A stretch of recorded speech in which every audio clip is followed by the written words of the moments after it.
Criterio. Una entrevista de Mix de Medios.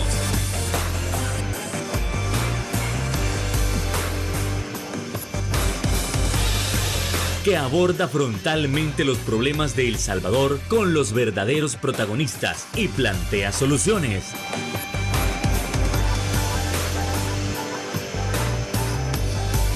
Criterios. Hola, ¿qué tal? Muy buenas noches, sean todos y cada uno de ustedes bienvenidos una vez más a Criterios en este 21 de abril. Como siempre es un gusto que usted nos acompañe abordando temas importantes de nación.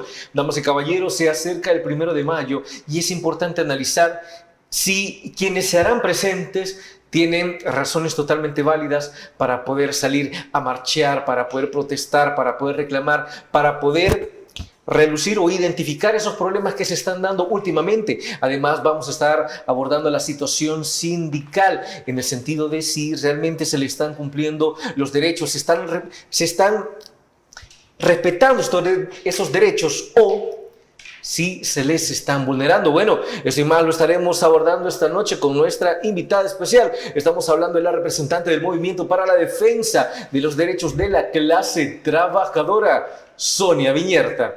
¿Qué tal? Buenas noches, un gusto tenerla nuevamente con nosotros. ¿Qué tal? Muy bien, gracias. Gracias por el espacio y un gusto nuevamente estar con ustedes. Es un verdadero placer que usted nos acompañe, Sonia, así que vamos entrando con ese primer punto, como lo es la situación actual de la clase trabajadora y específicamente del sector sindical. Estamos hablando de que hay diálogo, estamos hablando que hay respeto a los derechos. Estamos hablando de todo lo contrario. Qué bueno ese resumen, de todo lo contrario. Es decir, consideramos que por los hechos que nos acontecen, que en el día a día vamos viviendo, sí. Esto no es un tema de percepción, no es un tema de imaginación, sino que es un tema de realidad. Consideramos que la clase trabajadora se encuentra, podría utilizar algunos adjetivos, ¿verdad?, en desventaja, desprotegida, vulnerada, acosada, maltratada, sí. Porque es lo que en el día a día nuestras organizaciones, además de lo que ya hemos experimentado, es lo que nos llega, ¿verdad?, de información de lo que la gente que aún mantiene un trabajo formal, ¿verdad?, está viviendo. Entonces es una situación totalmente difícil para generar ingresos y para mucho más para el ejercicio de los derechos que, como decimos en nuestro lenguaje, históricamente se han conquistado. Sonia, también entiendo que en todo este contexto las organizaciones sindicales se han venido disminuyendo. ¿Estoy en lo correcto? Sí, así es, correcto. Nosotras y principalmente nuestra organización, ¿verdad?, que también pertenezco a UNT, ha identificado que hay como tres grandes estrategias, sí. ¿Verdad? Y voy a decir por qué creemos que son estas grandes estrategias. Porque la organización sindical es el instrumento de lucha de la clase trabajadora. Es decir, un sindicato es el que se estructura y se organiza para la defensa, y no me canso de repetir, como dice el Código de Trabajo, para la defensa de los intereses económicos y sociales. ¿Qué cabe ahí? Un montón, ¿verdad? Un montón de aspectos que caben en esa frase. Entonces, el problema es eso, que se ha atacado al sindicalismo y principalmente al independiente y autónomo para evitar cierta reacción por todas estas políticas neoliberales que vamos viendo que se está implementando. Entonces, la estrategia para dejar desprotegida a la clase trabajadora, y ha quedado clarísimamente esto visible con el caso, por ejemplo, de los sindicatos de salud, sí. De los sindicatos de educación. No son los únicos, pero los señalo porque han sido históricamente las organizaciones sindicales de estos sectores que han logrado mantener ciertas conquistas, han logrado, ¿verdad?, reivindicar derechos de este sector que es tan importante no solo para la clase trabajadora, sino para toda la población, como un servicio del Estado, pero también como un derecho, ¿verdad?, de la población. Entonces, estos sectores han quedado visiblemente como el actual gobierno desde el periodo anterior y el presente ha arremetido contra el sindicalismo a través de 3 estrategias. Uno, eliminar los sindicatos al eliminar las instituciones, ¿verdad? Que ha ido cerrando y que ha ido transformando. Esa sería la otra, ¿verdad? Es decir, le cambio la naturaleza a la institución, le cambio el nombre y por tanto, jurídicamente el sindicato ya no existe.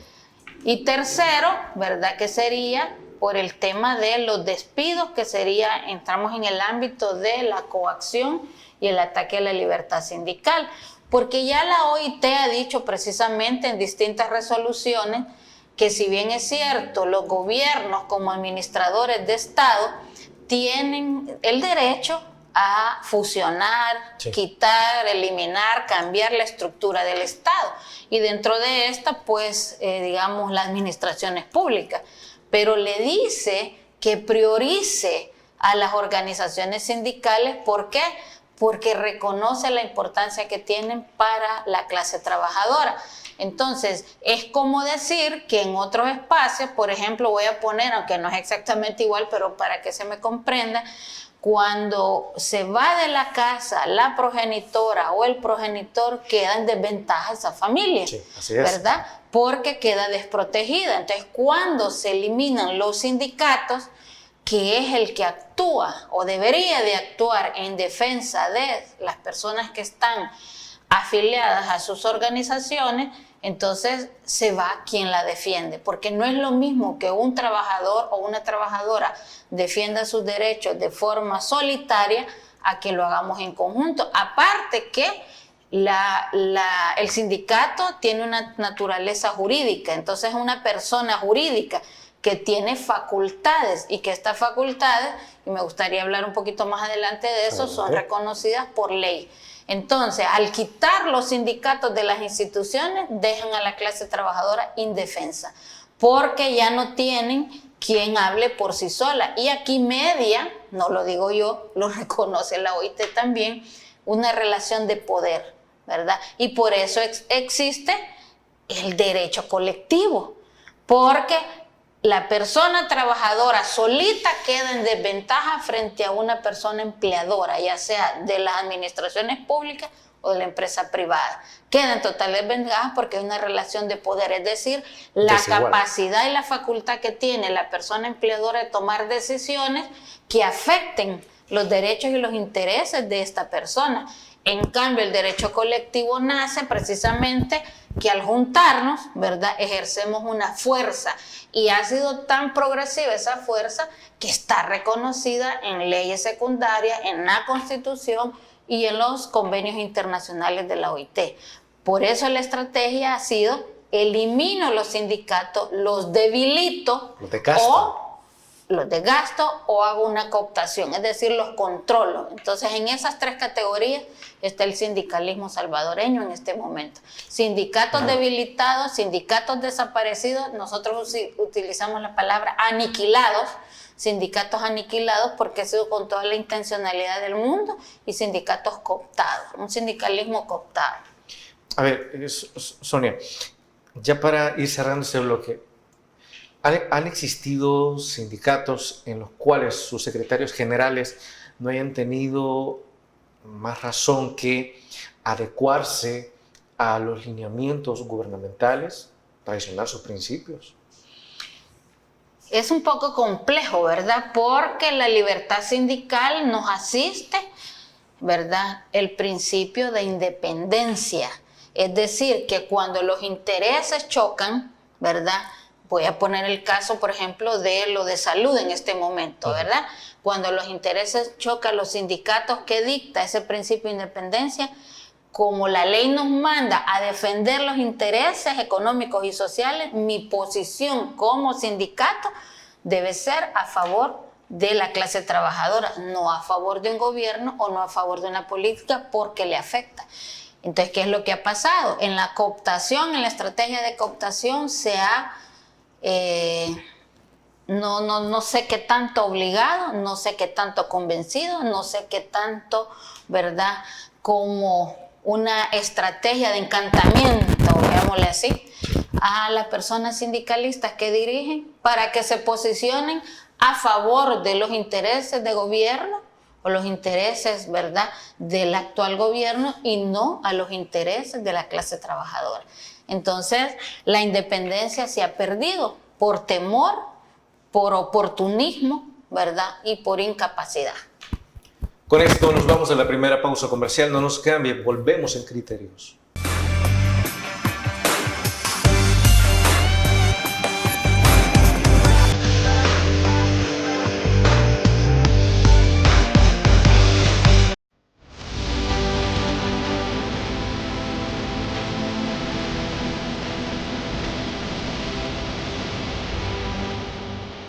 Nuestro compromiso, nuestra pasión, son algunas de las cosas que nos caracterizan como salvadoreños.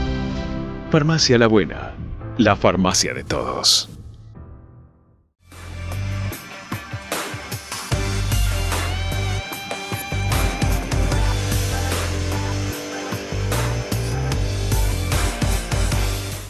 Ya en el primer bloque, Sonia Viñerta establecía que ha habido una vulneración de la libertad sindical, del derecho de pronunciarse como tal en favor de los derechos de la clase trabajadora. Ahora bien, no podemos evitar leer en distintas redes sociales que hay comentarios que persisten sobre, mire, ¿por qué las organizaciones sindicales se pronuncian ahora, y viene la clásica, pero durante los gobiernos de Arena no se pronunciaban, durante los gobiernos del FMLN no se pronunciaban? Ese discurso se mantiene, aunque recordamos que con todos los gobiernos se han pronunciado, y todos los gobiernos siempre han dicho, mire, los sindicalistas solo desordenan el sistema.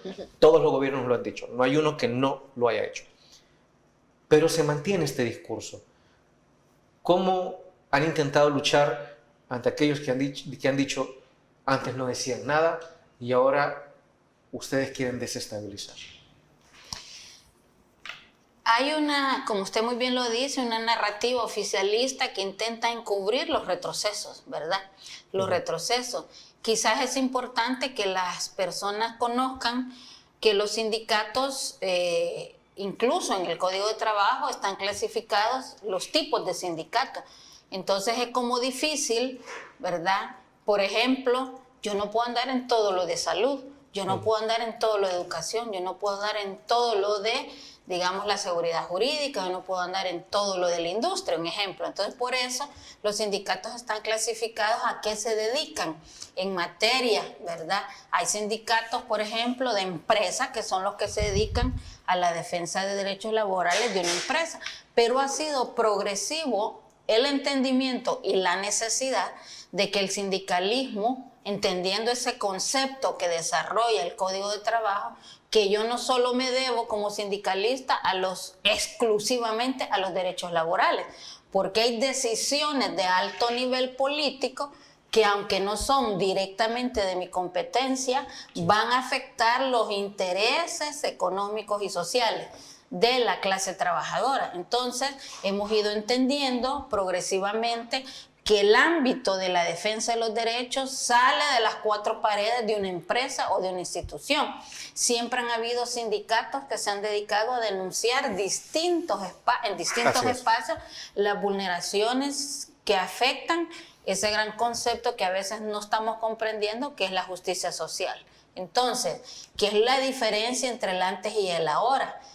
Que ahora se llevan a gente injustamente, gente inocente que va a morir, gente sin el debido proceso, gente con instituciones cooptadas que le importa poco a su titular vulnerar ese sagrado derecho que está reconocido, ¿verdad?, tanto en la Constitución como en las leyes. Entonces, hemos regresado, digamos, a un estadio del país donde cualquiera, sin ser vinculado, sin ser perteneciente, ¿verdad?, a una pandilla, puede ser llevado.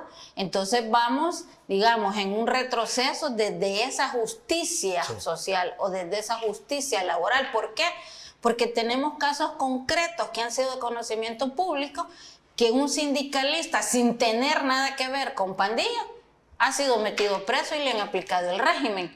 Entonces, ¿dónde está la explicación? Eso no solía suceder antes. No digo que no fuera total, pero la forma en que sucede ahora, un defensor o una defensora de derechos humanos que debe ser protegido, se le ha aplicado el régimen de excepción cuando no tenía. Entonces, hay una involución en ese sentido. Es decir, que si bien es cierto, las pandillas, y qué bueno que han sido controladas, porque nosotros nosotros decimos claramente que no defendemos delincuentes, defendemos personas inocentes que están siendo tratadas y vulneradas como delincuentes. Ese es el punto. Entonces, la defensa de los derechos implica, ¿verdad?, el acceso a la justicia, el debido proceso y todas las garantías constitucionales que están reconocidas.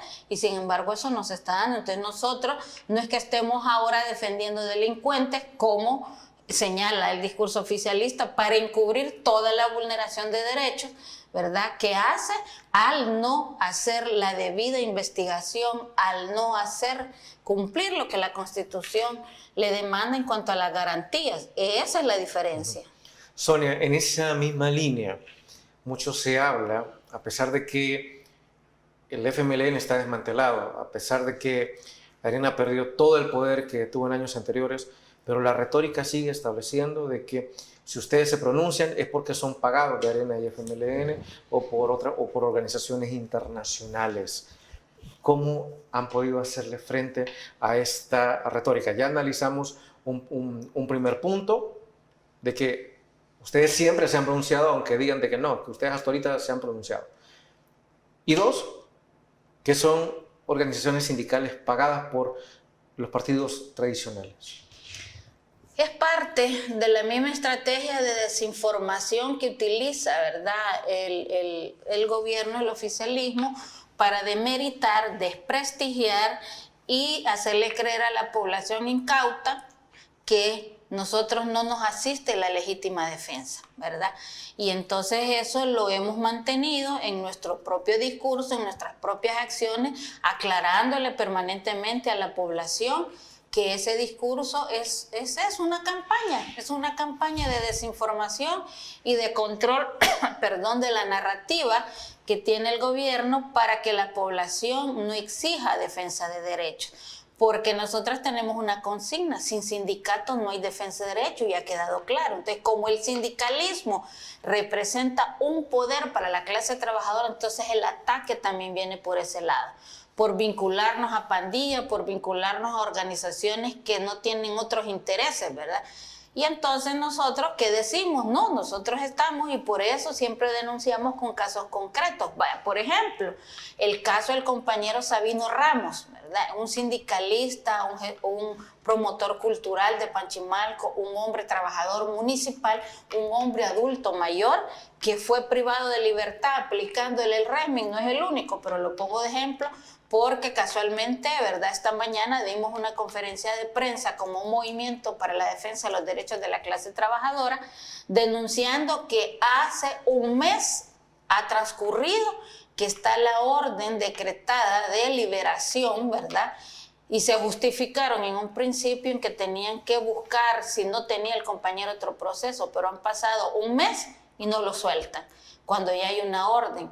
Y él, en principio, es un hombre trabajador, no vinculado a pandillas, que aportaba al desarrollo comunitario de Panchimalco, al aspecto cultural de ese municipio, y allá está encerrado, ¿verdad? Y no lo sueltan. A ese tipo de cosas que nos referimos. Entonces, no estamos peleando, señalando, exigiendo, justificando por ganas de molestar, sino que porque tenemos una realidad concreta, visible, medible, justificable, en la cual los derechos de las personas, y no solo es la clase trabajadora como tal, es la población, mujeres, hombres, menores de edad, adultos mayores, sindicalizados o no, los que están sufriendo esta injusticia carcelaria, ¿verdad?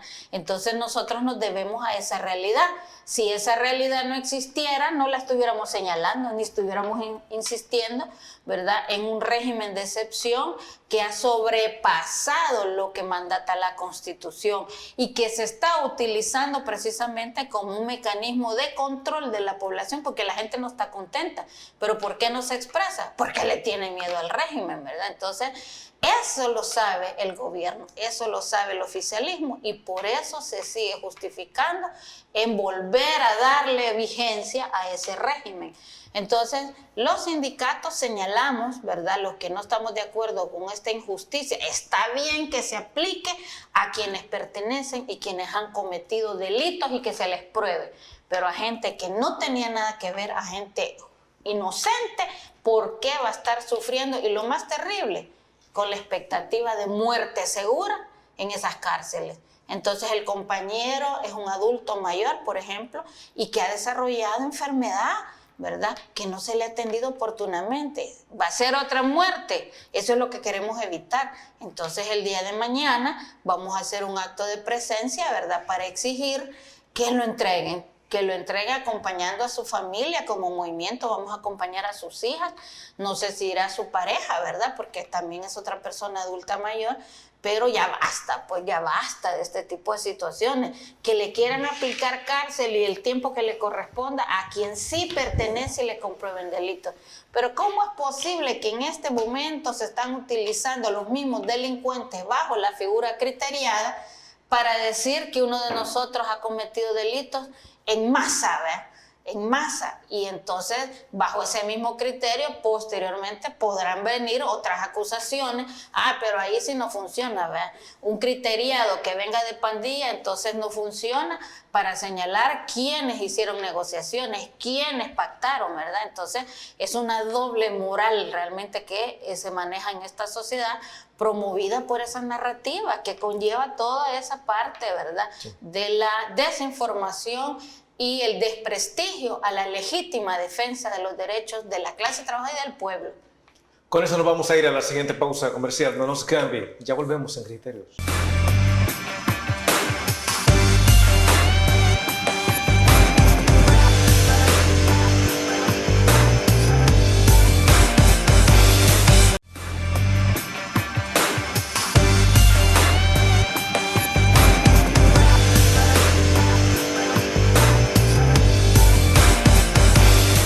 Ya también en el bloque anterior se estaba abordando que las organizaciones sindicales han sido amenazadas o también de una u otra manera las han ido debilitando. Siendo así, Sonia Viñerta, usted ya estableció uno de los puntos de debilitamiento y es que entiendo que se les amenaza con la aplicación del régimen de excepción bajo la idea de que si estas personas se están manifestando es porque han de tener algún familiar preso, algún criminal preso, ¿no?, o que pertenecen a alguno de estos grupos.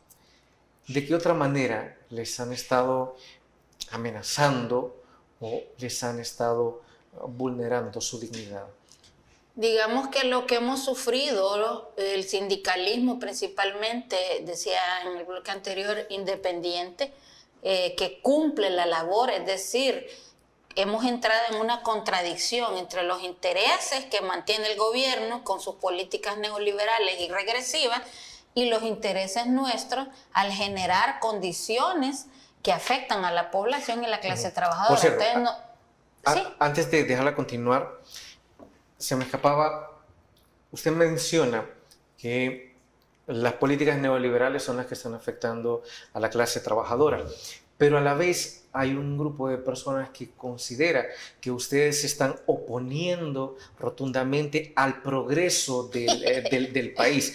Y eso es una retórica que no solo se ha establecido en este gobierno, ya se ha establecido en gobiernos anteriores para machacar los derechos de los sindicalistas y esta vez pues esa retórica no es diferente.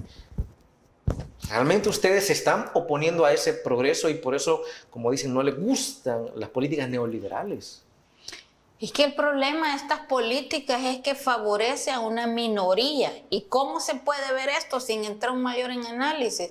¿A qué le está apostando este gobierno? A la turistificación, a la gentrificación y a la construcción. Son, digamos, de los rubros que más están en este momento con una mayor inversión. Más han crecido, sí. Y entonces, ¿qué implica eso? Despojos, daño medioambiental, ¿verdad? Precarización del trabajo, precarización de la vida, quitarle vivienda a la gente, destruir los territorios en el sentido amplio, ¿verdad? Que implica un territorio, las personas, los bienes comunes, etcétera. Entonces hay una intención de desarrollo que no es compatible con el desarrollo humano sostenible. Es un desarrollo que tiene la base principalmente, ¿verdad? Una mirada, un análisis, una intención de enriquecimiento y de privilegiar los intereses económicos de los grandes capitales nacionales e internacionales. Sí. Ese es el problema. O sea, nosotros no nos oponemos al desarrollo, pero ¿qué es lo que conlleva este modo de desarrollo que nos están vendiendo y que están practicando? Precisamente el despojo y la precarización de la vida. Por eso decíamos una pregunta en una conferencia anterior: ¿por qué marchamos? ¿Qué exigimos? Marchamos porque se está empobreciendo la vida de las personas, porque se está encareciendo las condiciones de vida. ¿Cuánto cuesta hoy la canasta básica y cuánto va a costar con todo el problema, ¿verdad?, de la guerra en Oriente? ¿Habrá cuánta gente va a poder sobrevivir? ¿Cuánta gente desempleada para construir o vender el sistema de salud a intereses o a posibilidades de empresas? Y entonces, ¿cómo es que se nos vendió hace 2 años, creo, o no me acuerdo si más de 2 años, que lo público, ¿verdad?, es mejor que lo privado, o tendría que ser mejor que lo privado? Y ahora es al revés. Entonces ahora la cosa pública se está entregando, ¿verdad?, a los intereses privados. ¿Y cuál es el problema de los intereses privados? Que solo buscan la ganancia. El Estado tiene que buscar el bien común y la justicia social, no la ganancia. Pero eso es a lo que se le ha dado vuelta. Entonces nosotros no nos oponemos al desarrollo, nos oponemos a un modo de desarrollo economicista, extractivista, patriarcal y otra serie de adjetivos que les podríamos agregar. Es decir, bajo esa línea, entonces, Sonia, ustedes están en contra de las reformas a sociopúblico-privadas que se están dando ahorita. Sí, ya nos mostramos en rechazo, ¿verdad?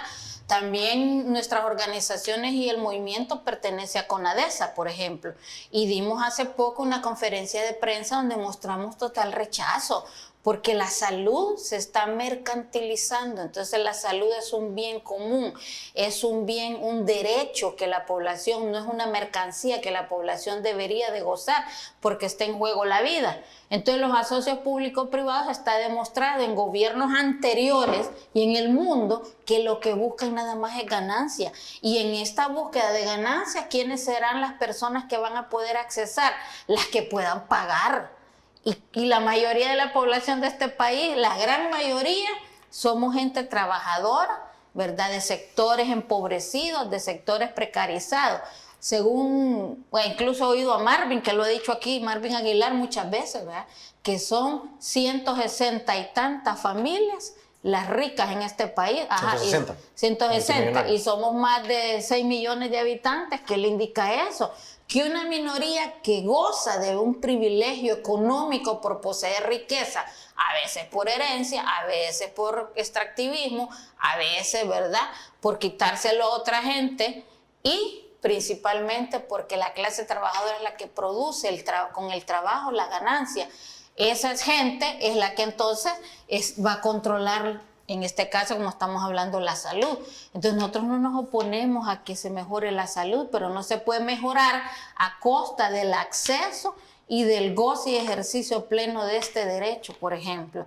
Entonces nos están llevando, ¿verdad?, a la precarización de los servicios públicos para que la gente diga, entonces es mejor el doctor SB. Yo he oído a mucha gente que lo dice, pero lo que no logran comprender, y como se ha denunciado, es toda la, digamos, limitación que va a haber posteriormente, como si fuéramos un país de primer mundo, el cual no lo somos. El hecho que estén 4 cuadras del centro histórico bien desarrolladas no significa cómo están los municipios, cómo están los distritos, las condiciones de vida de la gente. Entonces, a eso es que nosotros nos oponemos, a esa contradicción entre el discurso, pero la práctica es otra. Esto también necesito mencionarlo porque es algo que se ha visto en las redes sociales. cuando aquellos que mencionan las privatizaciones o que están en favor de, dicen, mire, pero es que los países desarrollados tienen privatizada la salud, los países desarrollados tienen privada la educación, y si nosotros queremos aspirar a eso, pues también tenemos que hacer lo que los grandes hacen. Entonces, bajo ese discurso o bajo esa retórica, claro, no viene del gobierno, pero sigue seguidores de, o al menos quienes apoyan las privatizaciones, ¿de qué manera se les puede responder? Porque dicen, mire, pero es que todos los salvadoreños deberíamos de dar un aporte porque al final lo privado termina siendo mejor. Es contradictorio con lo que dice el presidente, de que lo público debe ser mejor. Pero ¿cómo se les responde a estas personas? ¿Todas las personas tienen para pagar salud? No, no todas tienen. Y estos países han ido desarrollando progresivamente políticas económicas que les permiten ir haciendo sus propias transformaciones. Cada sociedad, cada país tiene sus propias realidades. Nosotros no podemos dar un salto de un país en vías de desarrollo, un salto brusco. Yo les pregunto y escucho decir cuáles son las políticas económicas que tiene este país. Nadie las conoce porque todo está en reserva. Sí existen, si es que acaso, pero da la idea, ¿verdad?, de que no existen, porque hay un desorden en la administración pública donde a todo se le va dando vueltas de una forma que da la apariencia que es una improvisación. Pero al final quizás no es una improvisación, simple y sencillamente son decisiones de alto nivel para favorecer otros intereses. Entonces esos países tienen otras condiciones, tienen otros recursos, tienen una población más educada, con mejores posibilidades económicas, con mejores trabajos, pero la pobreza siempre existe. Pero con sus políticas económicas han logrado dar como esos saltos de calidad, por llamarle así. Pero aquí vamos para atrás, como decían a los salvadoreños, vamos para atrás como el cangrejo. No se mira para ciertos sectores, pero nosotros que nos relacionamos con la gente más empobrecida, con la clase trabajadora más precarizada, sí lo vemos y lo sentimos, ¿verdad?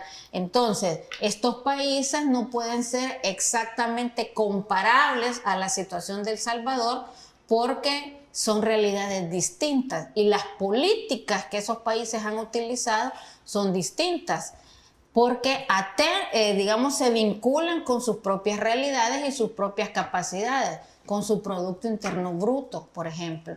Y entonces imagínense, todos los países están endeudados, pero en Centroamérica entiendo que el más endeudado es El Salvador, somos nosotros.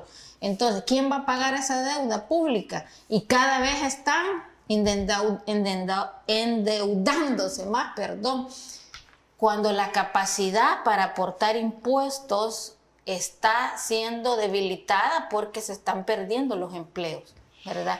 Se están perdiendo los empleos y se va a recuperar algo de eso a través de los impuestos, por ejemplo, en productos en la canasta básica. Ya hemos señalado las críticas, por ejemplo, que se le han quitado impuestos a las bebidas alcohólicas, que la clase pudiente es la que consume, ¿verdad? Pero no se le quiere quitar a productos alimenticios que la mayoría empobrecida consume. Nosotros, por ejemplo, ¿cómo podemos hablar de un salto de calidad comparado con otros países desarrollados si la base de la agricultura se ha perdido? Aquí no hay producción suficiente, entonces se le compra a Guatemala las verduras, a Nicaragua, ¿verdad?, los productos lácteos, a Honduras carne. ¿Por qué? Porque se ha descuidado toda la parte del fortalecimiento y el apoyo al agrícola. Es que no, ese discurso es un discurso demagógico, ¿verdad?, que no podemos. O ceguera, ¿verdad? Aquí hay gente que no logra comprender, que no logra analizar, se perdió mucho pensamiento crítico y nos hemos ido por el ámbito del fanatismo, ¿verdad? Con esto nos vamos a trasladar a la siguiente pausa comercial y dado todo lo que Sonia Viñerta ha establecido, esto mismo se hablarán o son puntos que se tocarán en el 1 de mayo. Bueno, lo averiguaremos tras la pausa comercial.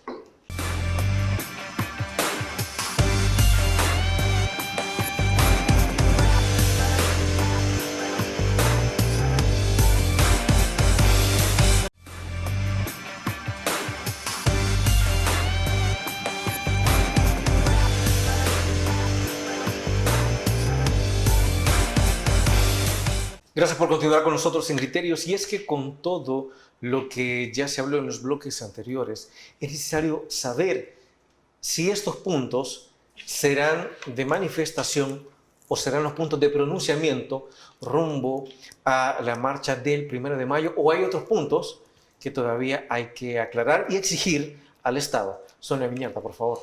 Sí, este 1 de mayo es determinante para que la población y la clase trabajadora se manifieste, evidenciando lo que tanto señalamos, pero la inconformidad por el retroceso que hay y la situación general. Nosotros decimos por qué marchamos, por qué exigimos, y consideramos, ¿verdad?, que la clase, la población, las condiciones de vida se están encareciendo, la población, las mayorías, ¿verdad?, de la población está, digamos, en una situación de empobrecimiento frente a una minoría que sí se está enriqueciendo. Y lo dicen los grandes economistas que investigan las situaciones de los países también, ¿verdad? Lo que nosotros llamamos como injusticia social también. Es importante saber que marchamos también y hemos sacado 60 razones y más, pero las cuales las vamos a dar a conocer el propio 1 de mayo a través de nuestras exigencias, ¿verdad? ¿Será que ya dijo algunas de esas 60 razones acá o son muy aparte? Sí, algunas están mencionadas ya de manera general, pero las hemos, digamos, juntado, unido.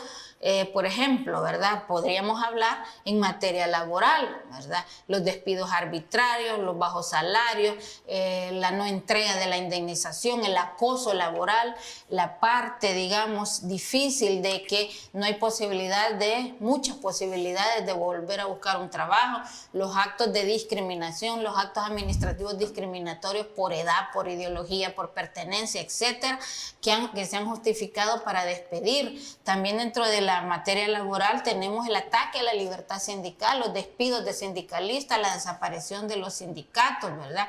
La coacción sindical que la gente que continúa trabajando está sufriendo, amenazada, ¿verdad? Para que debilitar los sindicatos y que si no se salen de los sindicatos van a ser objetos de despido. También hemos unido en el tema de salud, ¿verdad? La precarización de los servicios, la precarización del medicamento, del acceso a la salud pública para proteger y no abandonar a la población, porque entonces, como ya hemos hablado, esa precarización de servicios y esa privatización progresiva que se está haciendo nos va a llevar a un momento en que mucha gente no va a poder recibir esos servicios y el sistema colapsado a propósito, ¿verdad? El sistema de educación pública también, ¿verdad? Que es una necesidad. Hay cierre de escuelas, todavía continúan escuelas laborando bajo condiciones indignas para el magisterio y para la clase trabajadora, para el alumnado que está ahí. El ministerio con sus políticas erradas, por ejemplo, eso de la entrega, la compra de los paquetes escolares fuera en el exterior, de mala calidad, gastando millonadas en vez de dárselo a productores locales, que inyecta a la economía local de manera directa y de manera general a la macroeconomía, ¿verdad? También los territorios, estamos preocupados y nos vamos a expresar por lo que está sucediendo en los territorios con los despojos, ¿verdad? Los daños medioambientales, la criminalización de los defensores ambientales, casos clásico, muy conocido, Santa Marta, también lo que está pasando en San Francisco Angulo, ¿verdad? Esos son ejemplos con el mega basurero de Tecoluca. Sí, esos son ejemplos clásicos de lo que decíamos en el bloque anterior. Si nosotros no nos ponemos al desarrollo, nos oponemos a un desarrollo que dañe los derechos y las condiciones de vida de la población. Entonces, en este marco también de los territorios, hemos considerado pronunciarnos por lo que le está sucediendo a la vida y a la madre tierra, ¿verdad?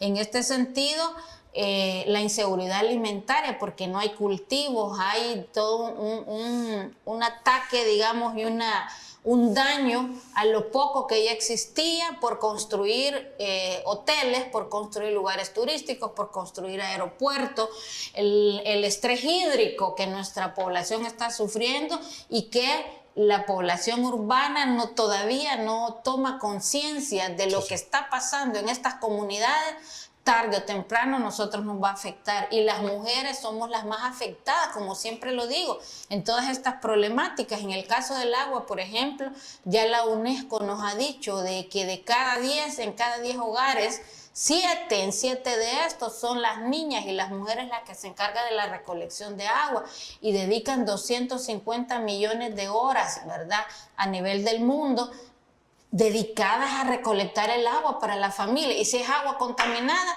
y si es agua afectada por este tema de los metales, ¿verdad?, que se quieren extraer, o las empresas que distribuyen, que crean y distribuyen, ¿verdad?, bebidas gaseosas, también estamos pronunciándonos como otro elemento el por qué marchar los derechos humanos, ¿verdad? El derecho a la vida, el derecho, ¿verdad?, a ser considerado inocente o ser culpable después de un proceso investigativo. Estamos también hablando de cómo en este país están los presos políticos, aunque existe una narrativa que aquí no hay presos políticos. Toda la población ahora está expuesta de una manera ilegal a que se le aplique el régimen, ¿verdad? Estamos hablando también y pronunciándonos ese 1 de mayo por los derechos de las mujeres y las disidencias, es decir... ¿Se siguen vulnerando? Sí, por supuesto que sí, se siguen vulnerando.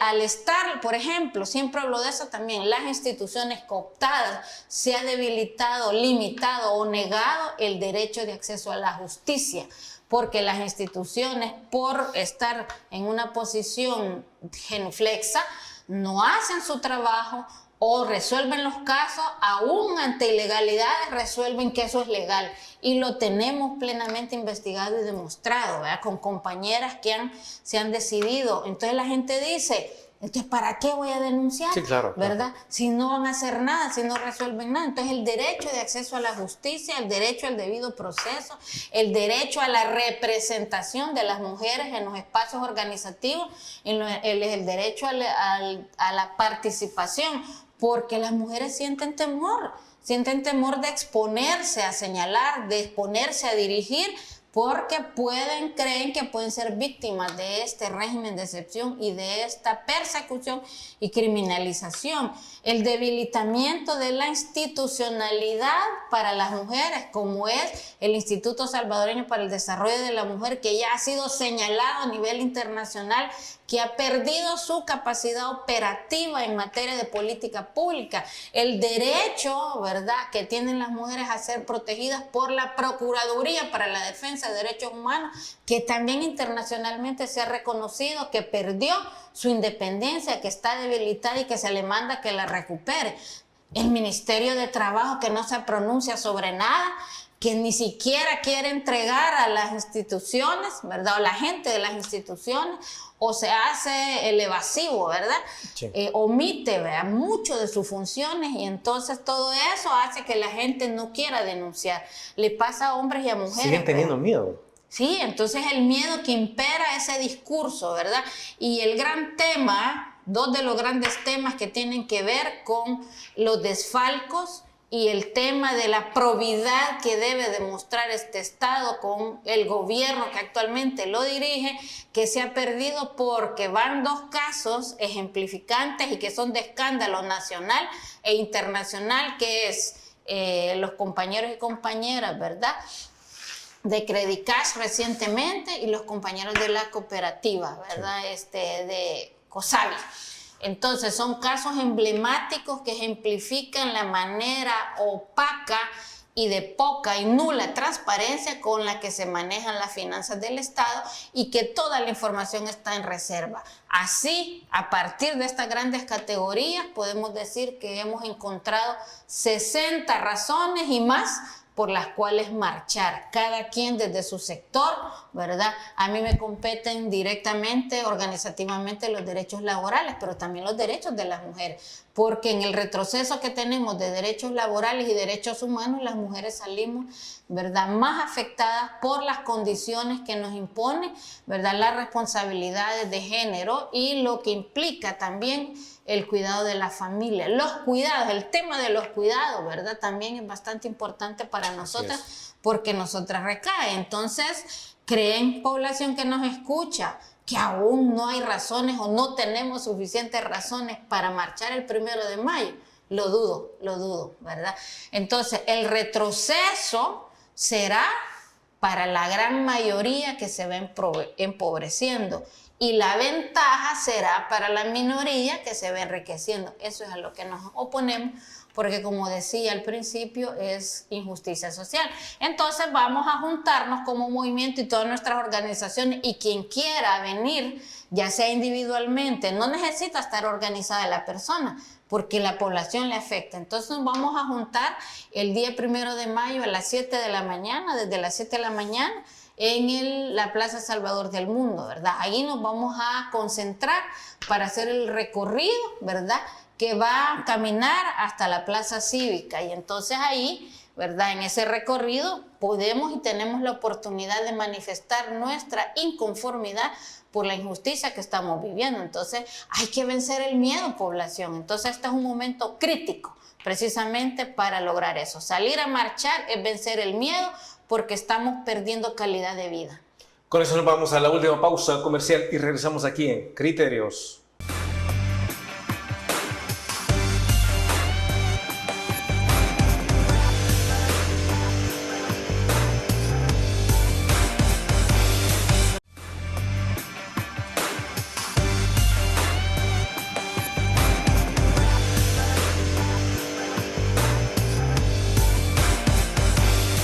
Y como último punto, ya que sabemos que las organizaciones sindicalistas saldrán a marchar este 1 de mayo, de igual manera, Sonia Viñerta, usted ha manifestado que muchas personas temen, y bajo esa circunstancia hay miedo en las organizaciones con respecto a ir a marchar el 1 de mayo, o que de repente les puedan decir, si usted va, su trabajo corre peligro, después no se venga a quejar. Las organizaciones no tenemos miedo, aún a costa del riesgo que sabemos que implica, pero sabemos que este es un derecho y no lo podemos perder. Sí. Y es una lucha histórica que se ha hecho y se hace en todos los países y se hace anualmente. No podría ser esta la excepción. Entonces el movimiento para la defensa de los derechos de la clase trabajadora toma firme posición para defender nuestros intereses, no solo laborales, sino económicos, políticos, ambientales, claro. Sociales, etcétera, ¿verdad? Entonces este 1 de mayo es ejercer su derecho a manifestarse y a expresarse. Por lo tanto, a los 140 años que llevamos de esa gesta histórica, entonces nos encontramos en un grave retroceso, que es lo que nos motiva y nos incentiva a salir a la calle, a manifestar lo que está sucediendo, lo que la verdadera población siente, y no lo que dicen en televisión, en las redes sociales, ¿verdad?, el oficialismo. Por lo tanto, reitero la invitación y hago una invitación especial a dos sectores. Bueno, uno no es sector en realidad, a las mujeres de todos los sectores, ¿verdad?, que hemos mencionado, para que se sumen a esta marcha, porque somos las más afectadas en todo. Y al sector de personas dedicadas al comercio informal, a vendedores por cuenta propia, que es otro de los sectores abandonados, vulnerados, ¿verdad? Y que ha sido a costa de su sacrificio y de sus ingresos y de sus posibilidades de sobrevivencia, que ahora se vende la imagen de que este es un país casi de tercer mundo. Bueno, hay alguien que le dice Dubái, El Salvador, ¿verdad?, en las redes sociales. Hay una persona que sí le dice, porque se vende la idea, pero todo lo demás hay mucho que señalar y mucho que exigir. Así es que el movimiento, ¿verdad?, dice eso: venga a la marcha, concentrémonos, porque las calles se conquistan con lucha organizada. Ok, ¿a qué horas es la reunión ese día? A las 7 de la mañana empezamos a concentrarnos en la Plaza Salvador del Mundo. Y así es que viva la clase trabajadora y que viva el 1 de mayo.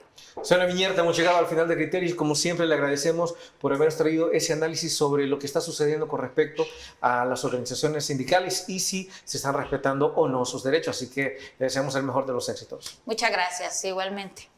Amigos, amigas televidentes, gracias por habernos sintonizado una vez más. Recuerde, el criterio más importante en todo aspecto lo tienen ustedes. Descansen. Feliz noche. Criterio. Una entrevista de Mix de Medios.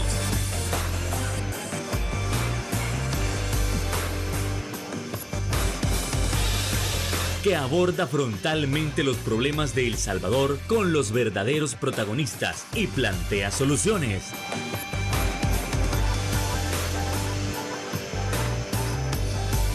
Criterios.